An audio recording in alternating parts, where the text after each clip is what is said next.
Moro's on Earth, Goku and Vegeta are not. Piccolo and Gohan just let their powers get copied. This is part 20.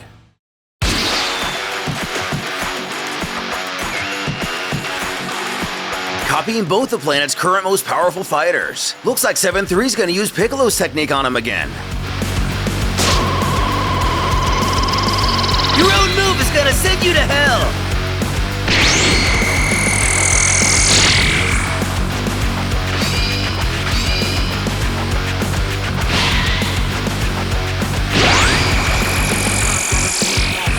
Shield!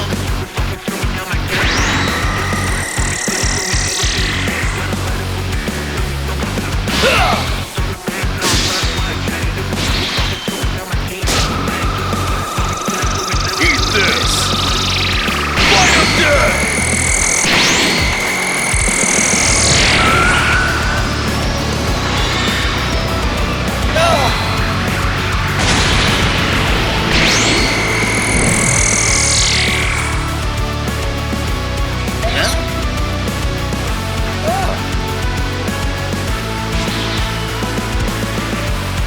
That beam really making its way around the planet. Chaozu tells Tien to look. That's Piccolo's. The fighting must have started back there too.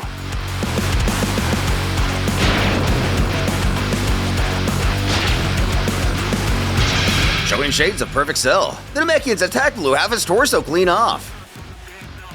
Piccolo smirks that even with infinite stamina, it's not like he can recover immediately. But how, Shimareka cowers? How is this happening?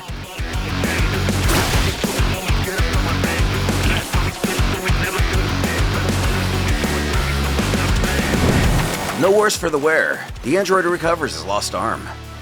Nonetheless, Gohan's happy to see they were totally ready for him to copy their abilities. It was part of the plan all along. Something the little green guy scoffs off just to be a bluff. He shouts to his comrade that one guy is stronger, Gohan, so switch over to him.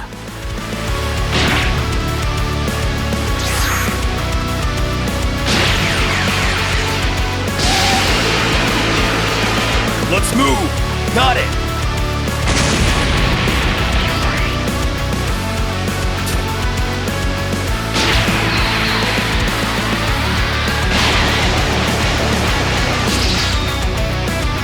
Gohan!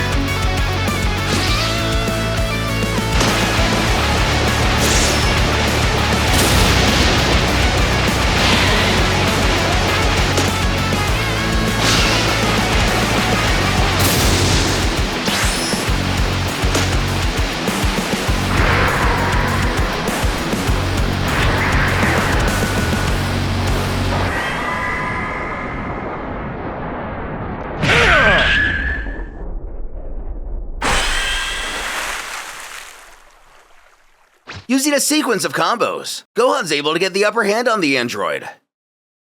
7-3 can only use one set of powers at a time, so there's no way he can dodge attacks from a duo. A frightening reality to the convicts after being so sure they'd win with ease.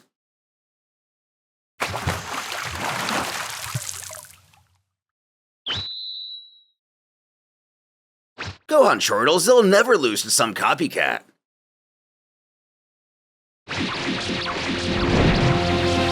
In the middle of a city, Yamcha throws down against a few of the villains. He notices that Gohan and Piccolo's training is paying off too. Getting up, the Fiend curses that Yamcha looks so freaking weak. But actually, he's one of the 3 strongest Earthlings around.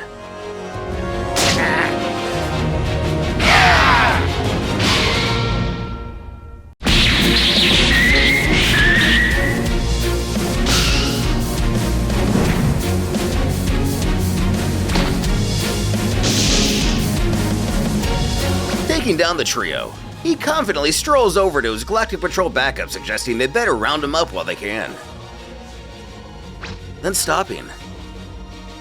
He can sense more rampaging convicts that way. He better hurry.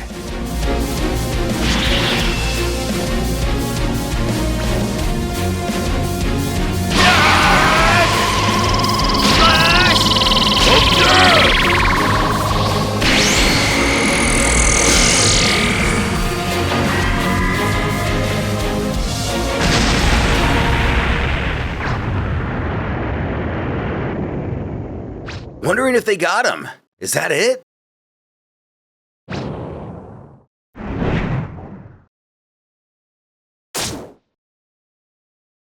No, not yet.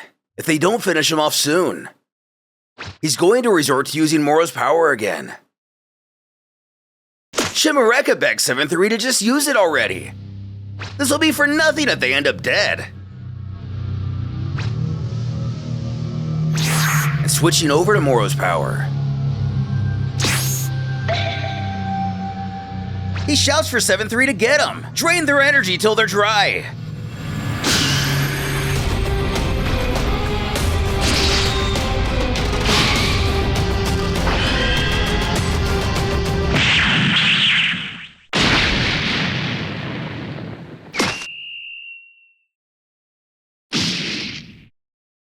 They're knocked to the ground by two fighters other than Gohan and Piccolo. But who are they? Ironically, 17 and 18. The former questions which of these two is that 7-Eleven guy. Was he the one he kicked? 18 recalls they said he had no emotions, so yeah, probably. Looking over at him, the Ranger can't help but find this weird. He seems pretty weak to him. Turning over his shoulder, he asks Piccolo if he's sure they even need the two of them. And yes, they do. They're the only ones who can finish this fight, since they androids don't have ki. But no ki? What's that mean? Jocko happy to inform. Oh, duh!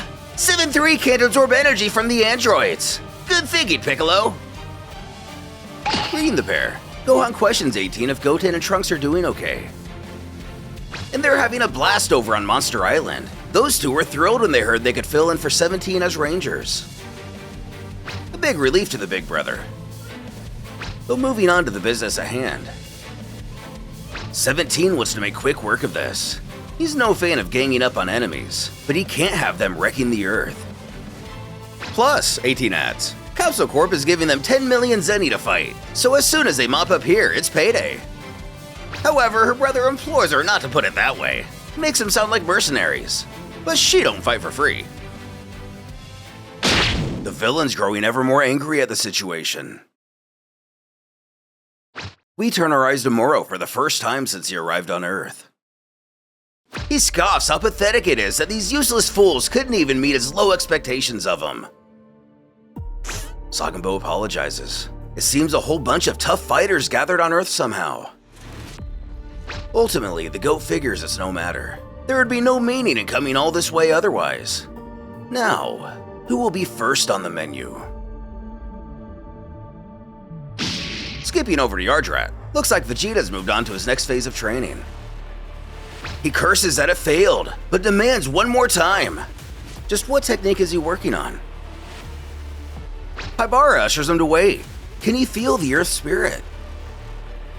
And yes, he can. The fighting started not long ago. This could hint that Vegeta's awareness has quickly surpassed even his mentors here. It's also possible he just has more of a constant focus on the planet. Asuka worries. Well, shouldn't you rush over there? But no, the Saiyan isn't leaving until he's mastered this technique. Besides, Moro hasn't joined the battle yet. There's still time. Though, cutting it this close doesn't sit well with the native. Vegeta bellows. Now, once more, from the top, Haibara! Causing Haska to again press. It's Elder Haibara!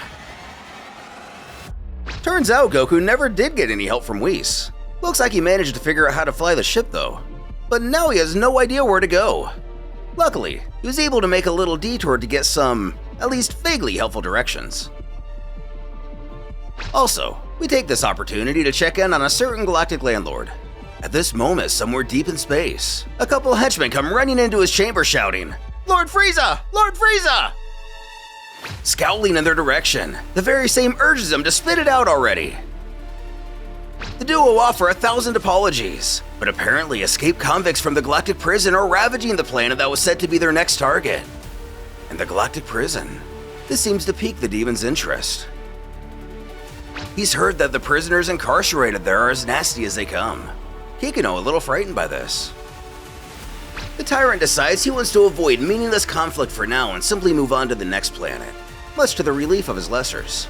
It's likely that Frieza knows his underlings wouldn't be able to handle this battle, and he doesn't feel like doing the dirty work himself.